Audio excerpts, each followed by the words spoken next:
बाद दिल्ली को दहलाने की साजिश रचने वाले उमर नबी की, जो सिर्फ एक ब्लास्ट नहीं करना चाहता था, उसका टारगेट था आतंक का नया पोस्टर बॉय बनने का। बुरहान वानी और जाकिर मूसा की विरासत को आगे बढ़ाने का इसका पूरा मकसद था। आईएसआईएस की सोच पर चलने वाला व्हाइट कॉलर टेरर मॉड्यूल का सबसे खूंखार चेहरा यही डॉक्टर उमर नबी, और दिल्ली ब्लास्ट से भी बड़ी प्लानिंग रच रहा था। उमर के खूंखार प्लान पर जी न्यूज की इन्वेस्टिगेटिव रिपोर्ट देखिए और समझिए कि आखिर इसका मकसद क्या था।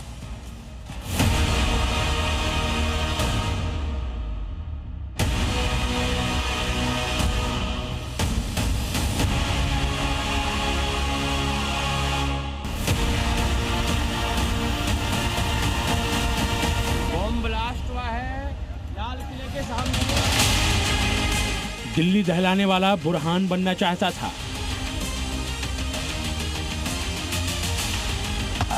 दहशत फैलाने वाला जाकिर मूसा का फैन था।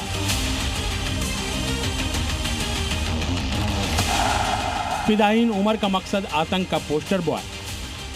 आतंकी उमर नबी यानी व्हाइट कॉलर टेरर मॉड्यूल का सबसे खतरनाक मोहरा, जो आतंक की दुनिया का पोस्टर बॉय बनने के लिए फिदायीन तक बन गया, जो खुद को कश्मीर के दो सबसे कुख्यात आतंकियों बुरहान वानी और जाकिर मूसा की विरासत का उत्तराधिकारी मानता था।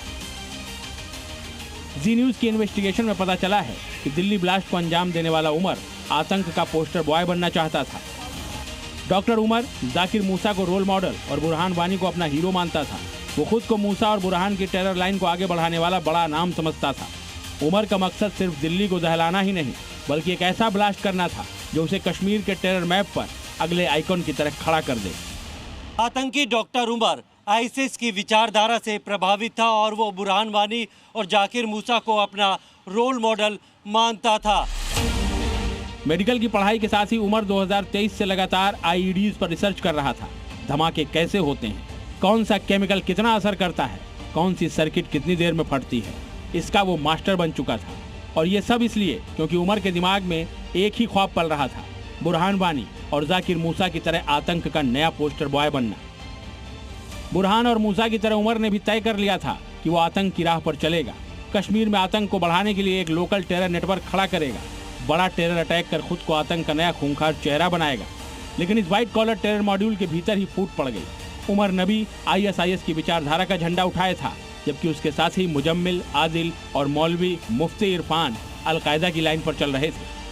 अलकायदा और आईएसआईएस, इनमें कोई डिफरेंस नहीं है।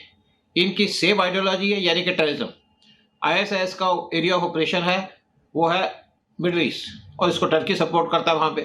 और अलकायदा का एरिया ऑफ ऑपरेशन है वेस्ट, यानी कि वो वेस्ट को टारगेट करता है। लेकिन इस टेरर मॉड्यूल के सभी मेंबर मिलकर हिंदुस्तान की तबाही का ही प्लान बना रहे थे।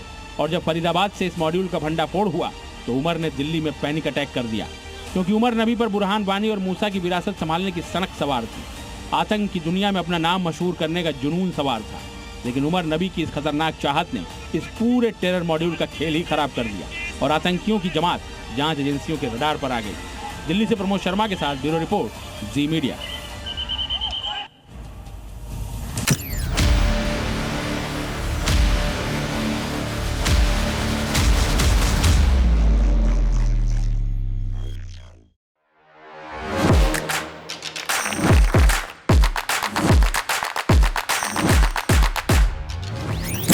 Welcome Dr. Subhash Chandra. And habit can be micro, macro, 66 times if you repeat the same thing, it becomes your habit.